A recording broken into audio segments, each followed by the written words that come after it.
The notification lit up my phone at 2:47 a.m. Blue light cut through the dark like a scalpel. My name's Dolores Green, 32, ICU nurse, chronic overgiver. I was lying in bed, too tired to dream. 12 hours of alarms, antiseptic air, and good intentions behind me. Then a new message popped up.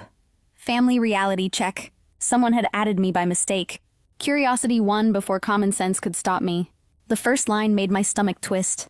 Thank God she's covering the turkey again this year. Then came the emojis. Laughing, crying, money with wings. Rebecca, Marcus, Vanessa, my family. Their laughter burned more than any 12-hour shift. Holiday parasite. Family ATM. I felt my pulse turn to ice. If I'm their parasite, I'll stop feeding the host. I scrolled up with shaking hands, the chat still glowing. 3 years of messages. 3 years of jokes at my expense. Screenshots of my Venmo payments filled with laughing emojis. Comments about my nurse salary and desperation to be included.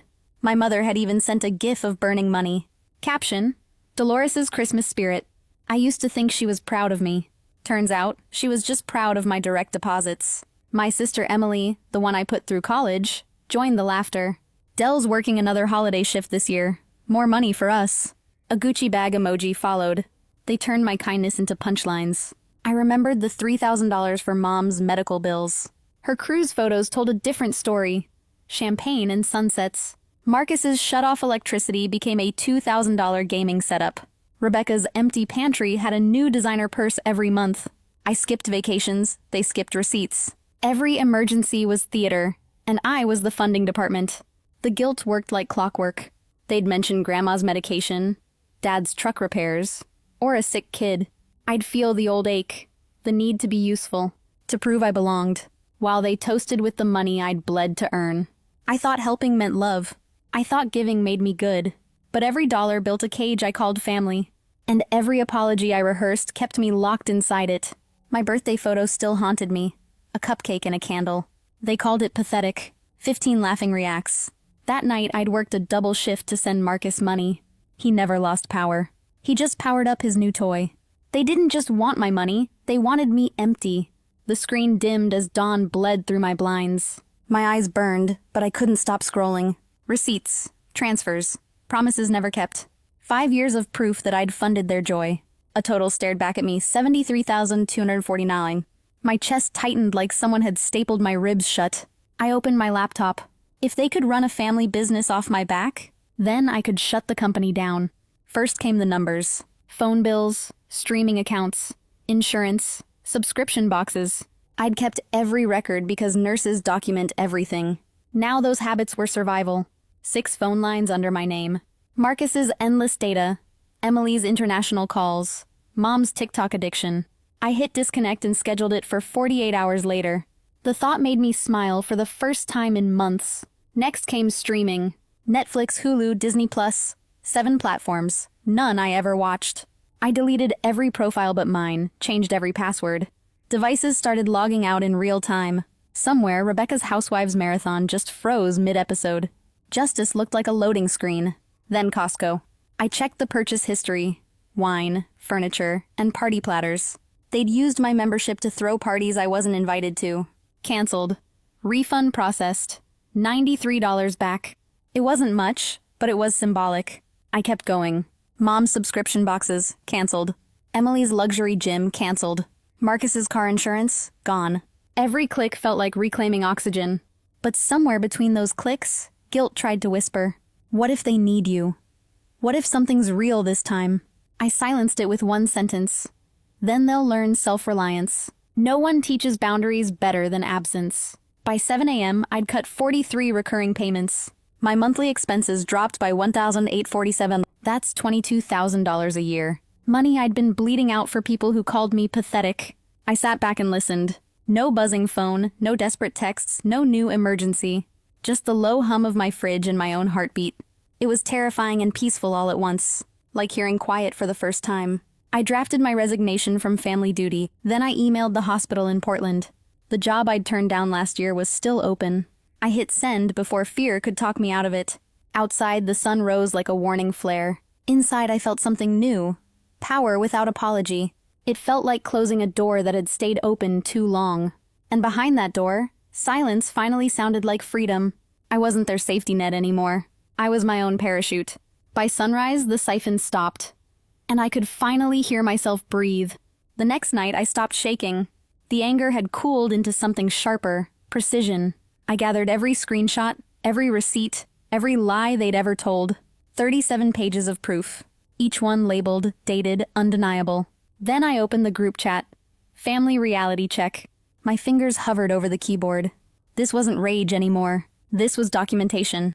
Hi everyone. I see I was accidentally added to this chat. Since I'm the parasite, I've decided to stop feeding the hosts. Attached. Every dollar I've paid this family for 5 years. Total, $73,240. Consider it my final Christmas gift. I attached the file and pressed send. For a second, nothing happened. Then the screen lit up like a storm. Typing bubbles, calls, missed FaceTimes. Even a video request from Mom declined. Her name flashing felt like an alarm. I turned off notifications and watched the world go silent. Every vibration that followed felt weaker than the last. Until finally, there was nothing left to answer. I blocked every number. Then deleted the chat entirely. No trace, no apology, no way back. The line was drawn, sharp and clean. Within minutes, my phone went dark. No calls, no texts, no demands. Just peace, brutal, absolute, overdue. I deleted my social media next. Instagram, Facebook, Twitter. Gone. No more curated photos built on my money. No more fake smiles captioned, grateful. The next day, I turned my phone back on. Dozens of unknown numbers flooded the screen. I powered it off again. Let them scream into the void. Work became my refuge. 12-hour shifts felt lighter than family dinners ever had. Patients didn't lie about emergencies. They just needed care. And I could finally give it freely. Then it happened. 3 weeks later, in the ICU, I heard my old name. Dolores Morrison? No one at work knew that name. I turned and my stomach dropped. Emily stood in the doorway, eyes red, clutching her phone. "You can't be here," I said quietly. "This is a restricted area. Del, please, I just need 5 minutes." I didn't flinch. "Security." Her face crumpled as the guard appeared. "Dolores, I'm your sister." I met her eyes and felt nothing. "I don't have a sister," I said calmly. "Please escort her out." The doors shut and the echo stayed. For years, I'd been chaos inside a calm shell. Now for once, I was calm inside their chaos. The silence wasn't empty. It was earned. Linda, my supervisor, asked if I was okay. I smiled. Small, real, dangerous. "Better than ever," I said. "Some lessons carve you hollow before they make you whole. And sometimes, peace sounds like footsteps leaving." They taught me silence. I taught them consequences. Thanksgiving came faster than I expected. Jennifer, my coworker, invited me to her house. I almost said no. Old habits die loyal. But loneliness is just guilt in disguise. So I said yes. Her home was loud, messy, and warm. The turkey was dry, the kids were screaming, and nobody was pretending life was perfect. It felt like breathing after years underwater. When her mother asked about my family, I said the truth. "We don't talk anymore." Carol nodded. "Good for you, honey. Family should make you feel loved, not used." The word used hit harder than I expected. It landed like permission. Jennifer poured me wine and listened to everything. The chat, the money, the humiliation. When I finished, she said, "That's abuse, Dolores. They weaponized your kindness. That's not love." Her words cracked something open inside me. Relief, not pain. For years, I'd mistaken usefulness for worth. Now I understood. My value existed even without sacrifice. That night, I applied for the Portland job again. Head nurse position. Better pay. Real growth. The offer arrived 2 weeks later. $40,000 more a year. I said yes without hesitation. When the paperwork came, I made another decision. I wasn't going to be Dolores Morrison anymore. That name belonged to their control. So I took my grandmother's maiden name, Dolores Green. New license, new signature, new start. Moving day came with boxes and quiet resolve. My apartment in Portland had sunlight, plants, and peace. I bought furniture with my own money. Finally for me. No secondhand guilt attached. I adopted a gray tabby and named her Phoenix. Because I was done rising for everyone else. Months later, Mom showed up at the hospital lobby. Said she wanted to talk. Security escorted her out before I had to answer. I didn't look back. Then came Dad's email. He said he'd read the chat after I exposed it. That he'd filed for divorce, started therapy, and finally saw what silence had cost me. He didn't ask for forgiveness. He earned respect instead. For the first time, I felt something close to peace. Not the fragile kind I used to buy, but the quiet that follows survival. Emily started sending repayments, small but real. Each message came without excuses, only sincerity. I didn't reply, not yet. Forgiveness isn't a switch. It's a door you open slowly. And this time I held the key. Justice wasn't a fight. It was a door I locked myself. Christmas came again. The first one I didn't dread. Jennifer invited me, and this time I didn't hesitate. Her house smelled like cinnamon and chaos. Kids running, dog barking, music too loud. It was perfect. No one asked me for money. No one measured my worth in receipts. They just passed me mashed potatoes and laughter. For once, I wasn't useful. I was loved. After dinner, I checked my email. One new message from Emily. Merry Christmas. Still paying you back. Still trying. I replied, keep being better. That's enough. Her answer came fast. You responded. Best gift ever. Love you, sis. I stared at those words for a long time.